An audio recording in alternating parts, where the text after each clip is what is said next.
All right, everybody, welcome back to the channel. This is Robert Smirking Gun Reviews. We are back with Walking Dead Season 9, Episode 4. It is called The Obliged, so full spoilers if you haven't seen the episode. All right, so if you're new to the channel, on my channel, whether I like a show, love a show, hate a show, I am honest about it in all things. So if you've come here to just hear me gush about how great the newest episode of The Walking Dead is without any kind of real analysis, then this is probably not the channel for you. Because this season in particular, I am taking a pretty hard-lined stance at where I'm trying to watch it like a regular episode, but I am not forgiving it for what it's been doing. And so the farewell tour of Rick Grimes is still going on, pretty heavily. Just really heavy-handed. Like other people have said, I said it last week, everything out of Rick's mouth is the stuff that dead characters or, people that are about to be dead say. Every single thing is like the famous last words by Rick Grimes. So yeah, if you didn't know he was going to die before, we definitely would now. But the beginning of this episode is really good. I love seeing Michonne having to, wrestle with the monotony of starting a new society, being an ex-lawyer and everything. It's up her alley, but then still not being able to, get rid of that other self that needs to go out there and kick ass killing zombies, which in those scenes are awesome. You can definitely tell that through the years of training she's had on this show and with Avengers and Black Panther, all the fight choreography that this lady's gotten to do, her kick-assery is just at a new level. Some of the stuff that she does, just moves. These little moves are just so badass. She's so great. I mean, that's another thing, is like, how long are they going to be able to keep her on this show? I mean, I know people love Michonne, but people love Rick and people love Maggie, and that didn't stop them from bailing on the show for whatever, their reasons. But then after that, because we're just going to cover Michonne's part right now, when she sees the guy hanging there that shouldn't be hanging there, clearly somebody that, she knew, and then almost gets killed, and then sees the bat and makes her think of Negan, which, ends up being her whole part of this episode. They never talk about the guy hanging there. Like, who put him there? You need that answered. Who did that? Because whoever did it is up to some shenanigans. But let's get to the whole thing with her and Negan. Now, I love Jeffrey Dean Morgan, and I love Michonne, and put them in a room together, and it should be great. But the trope here is, like many other television shows, when you have a bad guy, the big bad, locked up, and people come and they try to talk to them, or that person gets them to talk to him, kind of a Hannibal Lecter situation where the character, the bad guy, starts to pretty much narrow down that character's faults and what they're afraid of and things like that to get in their head. It's that old trope of the villain that's trapped is actually trying to trap our heroes in a prison of their own, and it's been done to death. And it's no different here. And it's not like their acting is bad, but it made me think of, first thing I thought of besides like Hannibal Lecter is the show Angel, where David Boreanaz's Angel turns into Angelus for a short period of time. And they have him locked up. And every character on the show, every main hero goes down to do something with Angelus, and he proceeds to just get in their heads and fuck with their heads and make them upset and make them question themselves, and it's been done to death, and that is no different here. Negan, is been by himself. He's got nothing but time, and so he just starts trying to, do the same thing to Michonne. And yes, there is an earnestness to what Negan is doing. He is desperate, but come on. And it all comes down to the fact that in the end, he just wants to see his fucking bat.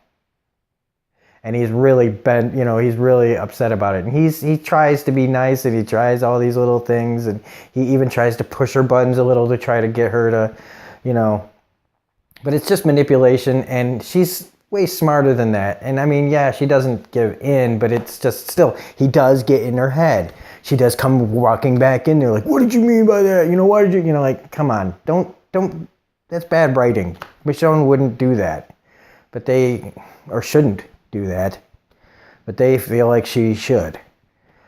And that's really it. It sucks seeing just him locked up in the cage, but that's part of the story.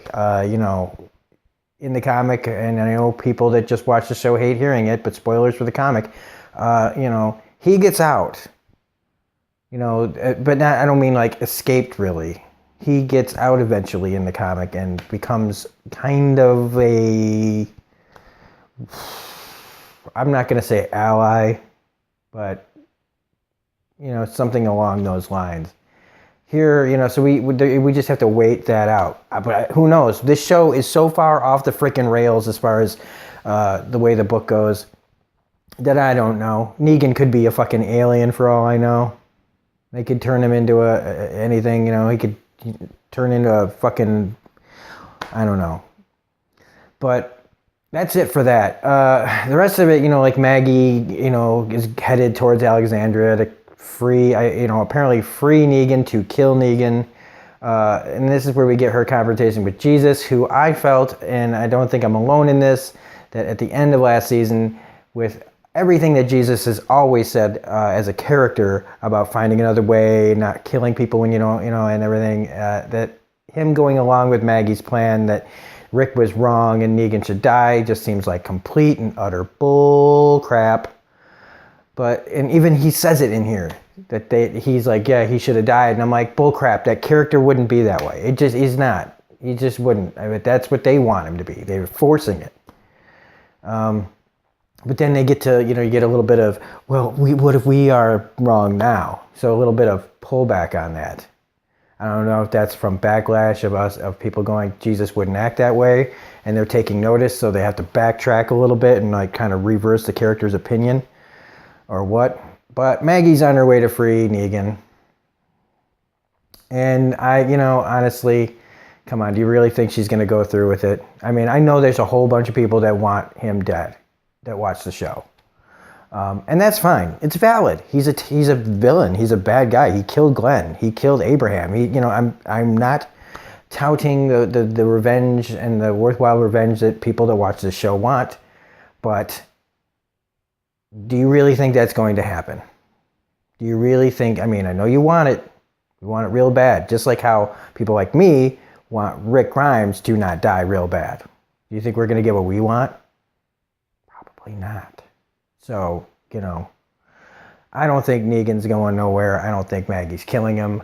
And so if you guys have those hopes up, I really would temper your expectations down on that front. Let's see. Now we got the whole thing where Jed, Mr. drops the log on Aaron's legs as soon as the zombie shows up, or arm, on Aaron's arm. Okay, first you had Zach McGowan's character, Justin, who was clearly going to be an asshole, but they killed him off really quickly. But Jed was the other one that automatically you were like, this guy's going to be another asshole. We've had 18 months to be with this asshole, and we still don't take care of business. He put a knife to Carol's throat, and they let him go. And he just comes right back. I mean, Jesus, that is just stupid. He's coming back. He is not the character that learns his lesson. So in some ways, Maggie is right, but it's the whole mishandling of the saviors in general. I really don't know if they knew what they were going to do with him. But here's the thing. You have a fucking script. It's called the book. Just go by the book. If you don't know what you're doing, you've got source material to look at. And that's one of the problems here. From them still being at Sanctuary and talking about how crops won't grow in an overgrown factory and complaining that they're not getting along with everybody maybe because they live all the way out of Sanctuary and not closer to where you get people. You don't have to live right next to you, but be close enough where you don't have to travel to give them food, and all this. It's mishandled poorly. So, of course, you've got this group of people that are going to try to take the guns back because Oceanside, again, they wrote that in there, that Oceanside's killing them. And again, it's fine that Oceanside wants the revenge, but it's really, I feel like they're writing themselves into a corner where they really do have to kill all the saviors. But we don't get to see that because Carol kicks dude. You know, he knew that was going to happen, that she was going to turn the tables on him again. Like, this guy doesn't get a point. Like, if smart writing would be, he takes the gun from her, he shoots Carol in the head. Because that's what that character would do. Because he's that bad. But no, they have him written to keep walking away, and then she gets the drop on him again, and then we hear gunfire, and we don't know what happened to the camp. So we'll have to wait again for next week. So like I said, a lot of setup. And Carol and Rick's, conversation, everything, that's all good. But again, it's farewell to her. This is probably the last time we're going to talk have any meaningful kind of conversation. So let's get it out there right now. He gets to say, did he even get to say anything to Michonne? I don't know. I think he did. They showed them playing with Judith.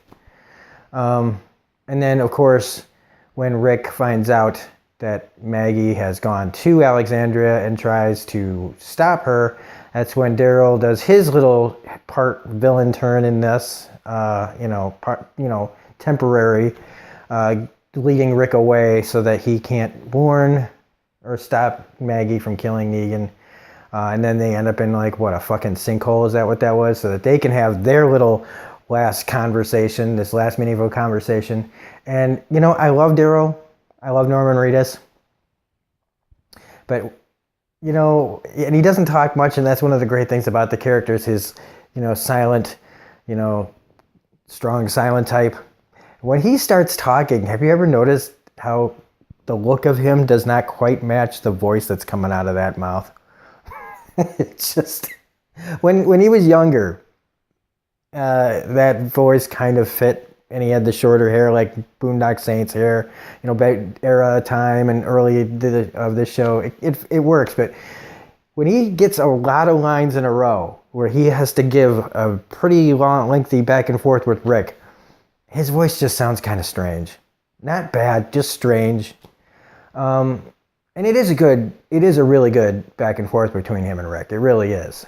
But again, it's that last conversation, that final conversation.